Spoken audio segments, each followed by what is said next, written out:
Hey everyone, this is PrinceWatercress, and welcome to a brand new Let's Play. This time around, it is Aladdin for the Super Nintendo Entertainment System, and I'm going to go to the options menu real quick. I'm going to be playing with Control Type 1. Holding Y lets you run. Yes, you can run in this game. B lets you jump.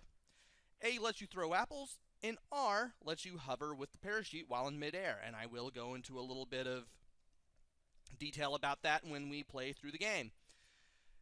This is the last Disney Capcom game from the height of the whole Disney Capcom era. It was at this point that the rights of the Disney games went to other companies, especially Virgin Interactive, who would make the Aladdin game for every other system. Though Capcom had already started making their Aladdin game around that time, and when Disney found out about it, they let them continue making their version of Aladdin. And as a result, we have a version of Aladdin that's different from every other version, yet is still a very solid game regardless. I'm pretty sure there's still arguments over which one is better, the Super Nintendo or the Sega Genesis version. Which version is better, but to be honest, both of them have their strengths, both of them have their flaws. I'm pretty sure both versions take liberties with the story when necessary. And I guess the one to recommend just kind of depends on what exactly you want in your game, I would think. Also, I'm doing this whole video in post-commentary because I had live commentary set up. Problem is, I forgot to export it, and now I have to create new commentary while looking at the video. So, if you're wondering why I'm on this options menu for so long, there you go.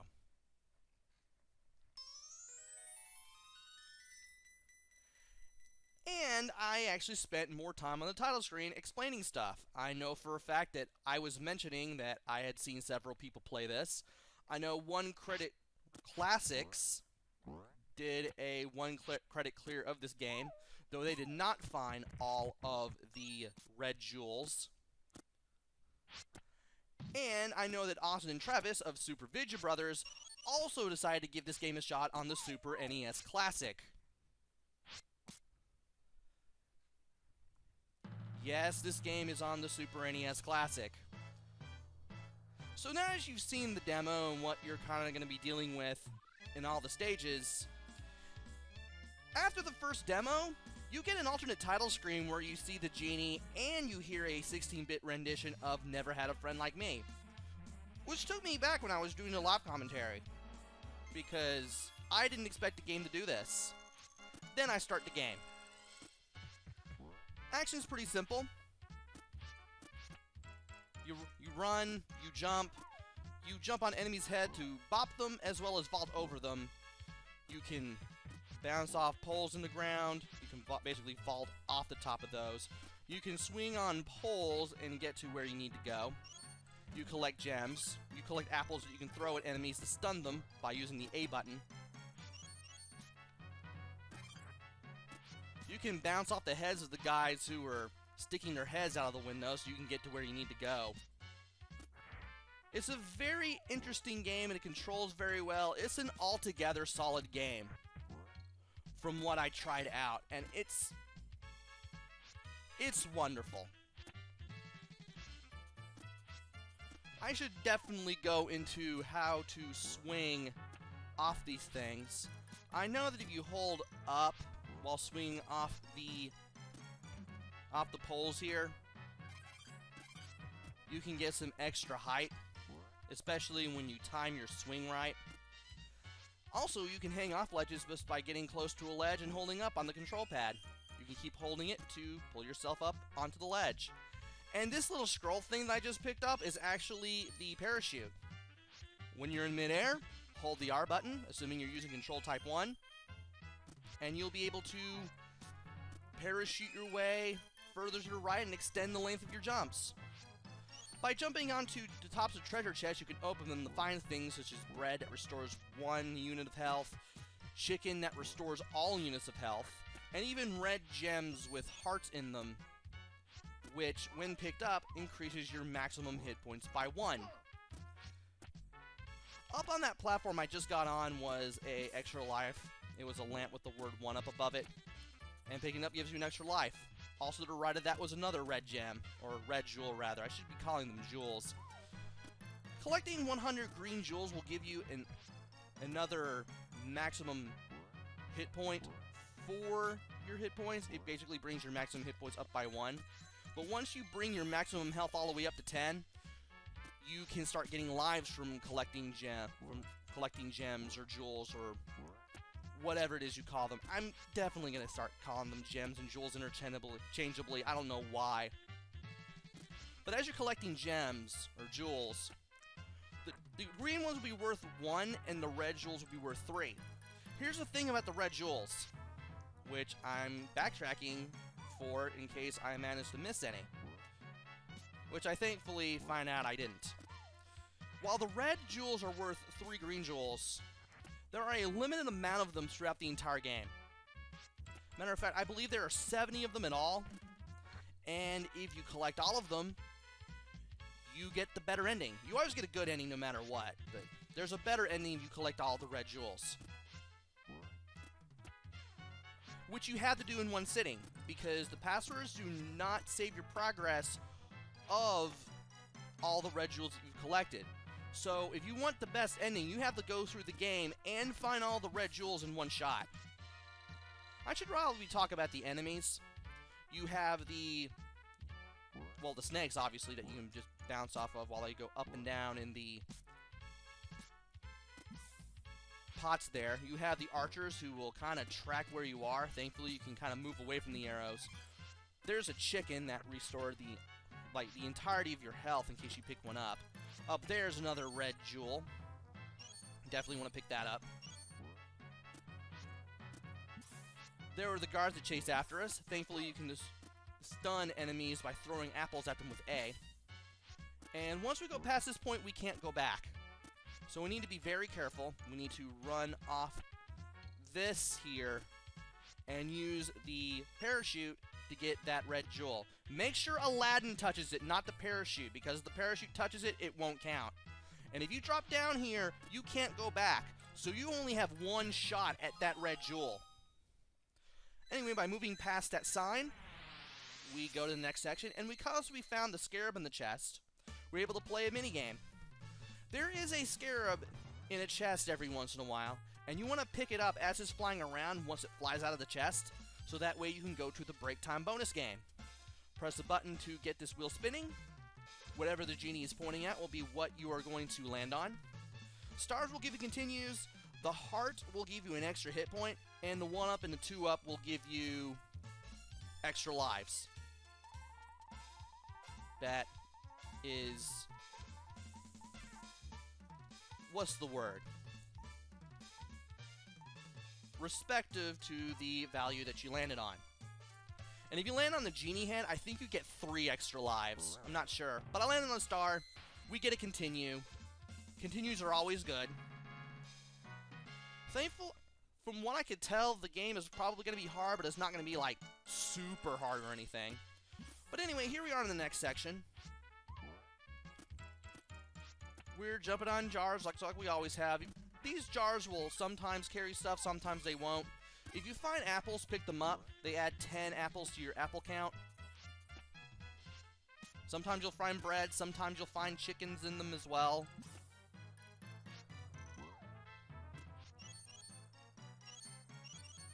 And some of these guys, some of these guards, the buff ones, will start throwing barrels.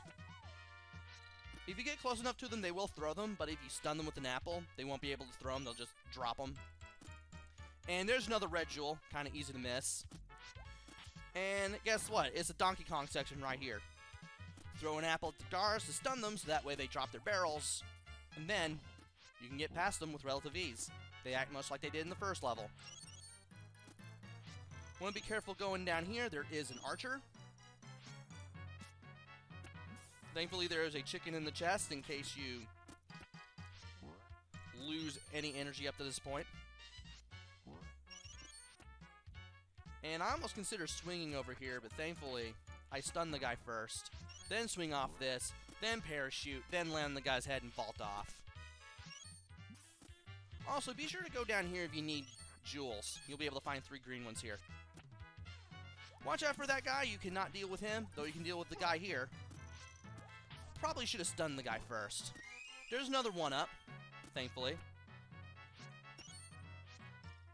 And thankfully I learned from my mistake from last time, and I avoided before stunning so that way I could get up here and get this red jewel with relative ease. And right here is the end of the level. So, pretty nice game. Starting to like it. Hold B when you jump on this thing, and you'll get a much higher jump and you'll be able to get over here. We can just avoid that guy entirely. And there will be another red jewel coming soon. All we have to do is get on this platform, hover to the right, and we'll be able to get it.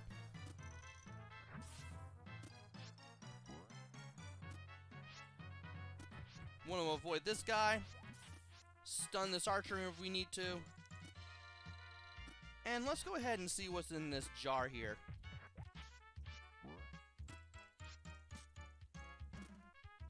Nothing. Some of them won't have anything in them at all. Now there is a 1-up over here, but this is the part of my live commentary where I kind of explain swinging off these poles a little more.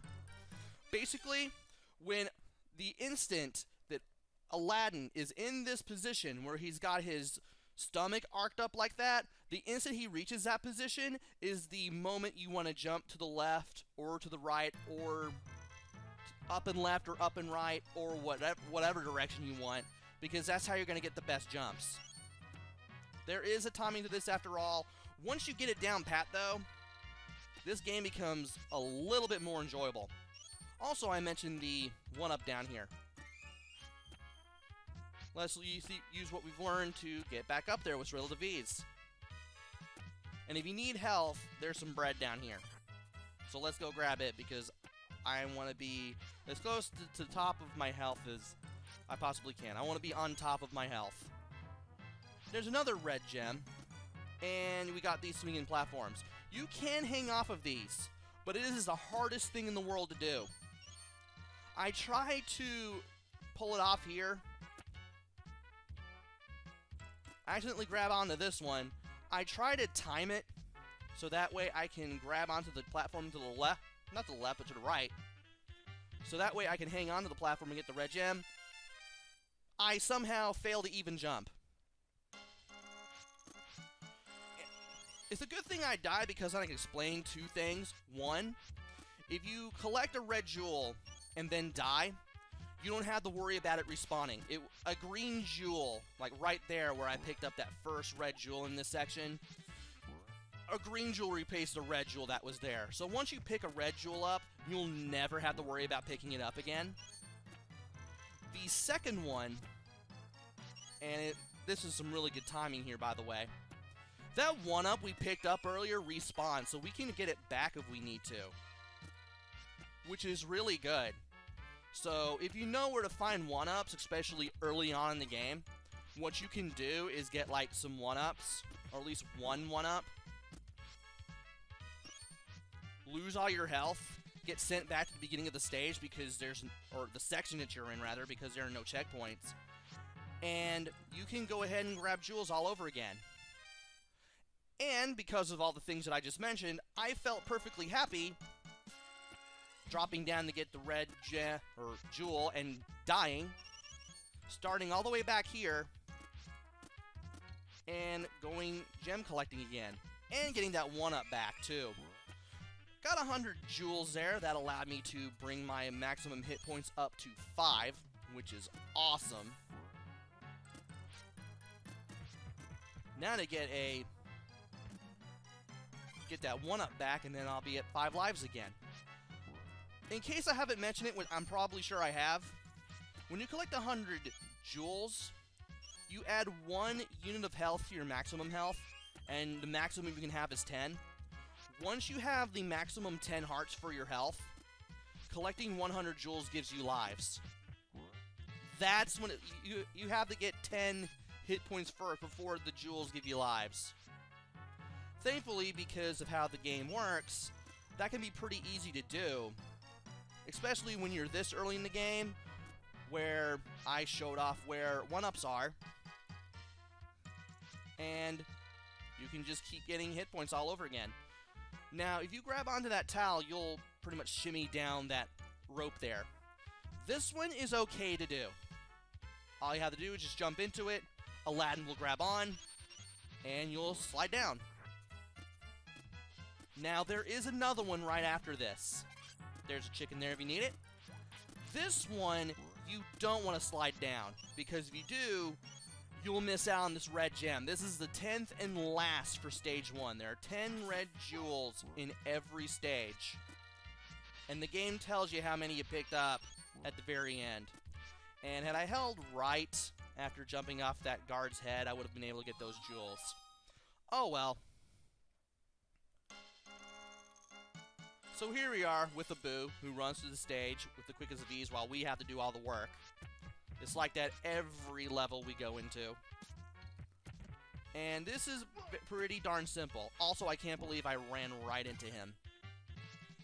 You just have a couple of guards to deal with. You have some apples to pick up just in case.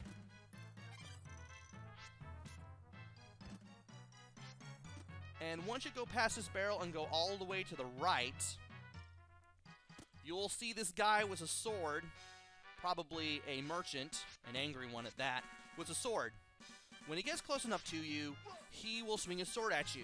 While his sword is down, jump onto his head and get away from him. He'll start swinging his sword like mad, and then you just wait for him to come to you, wait for him to swing his sword, jump on him while the sword is down, and then just keep repeating. You don't have to be right next to him for him to swing the sword. In case you miss your opportunity to jump over him or onto him, you will get like at least 1 or 2 more shots at doing so. And after about 4 hits, he goes down. You finally meet the woman that the merchant was yelling at. Both of you head over to the right side of the screen. Abu follows. And we get our password. Genie, Abu, Aladdin, Sultan. And we have all 10 gems, so we got all of them. This is the part of my live commentary where I basically spend more time than usual saying that the passwords do not keep track of the red jewels that you have picked up. Again, if you want to get all of the red jewels, you have to play through the game in one sitting and know what the heck you're doing. Otherwise, you're not going to get the better ending.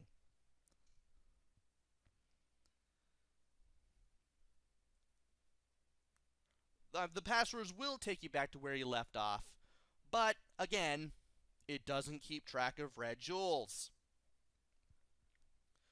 So again, if you want to get the better ending, you must get all the red jewels and you must beat the game in one stroke.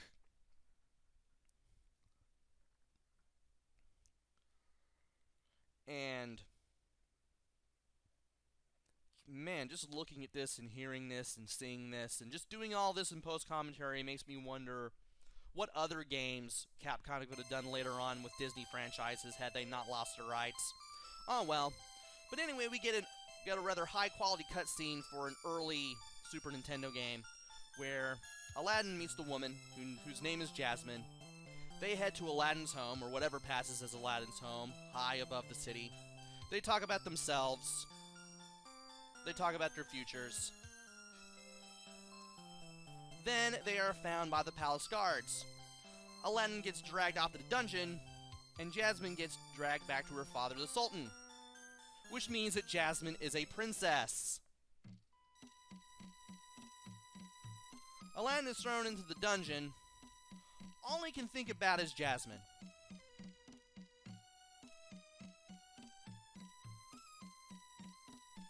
All of a sudden, this old man appears, and he basically decides, hey, you're Aladdin. Hey, how about I bust you out of the clink if you come with me to the Cave of Wonders? Aladdin's obviously not going to pass that up. So he's like, sure, help me get out of prison. He doesn't know that the old man is actually Jafar, the villain from the very beginning of the game, in disguise. The wizard who is trying to look for the Cave of Wonders, as well as the one person who can enter. Well, guess what? We're now in the Cave of Wonders, so we're obviously the one. We're the diamond in the rough. I mean, even the movie makes this clear. And we'll be checking out the Cave of Wonders, listening to the wonderful music it has, and looking for all 10 red jewels that this area has to offer in the next video. Join me next time when we go through the Cave of Wonders. Maybe we'll even find that magic lamp that was mentioned at the very beginning of the game. Who knows? So until then, this is PrinceWatercress. Take care, stay safe, and thanks for watching!